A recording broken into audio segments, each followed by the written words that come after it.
උඩ පන්දුවක් රැක ගන්නවා.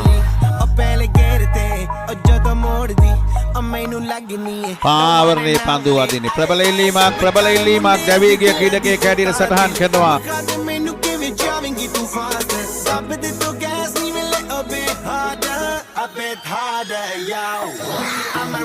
දැවී ගියා කෙලින්ම පන්දුව කඩුල්ලේ වදින්නේ.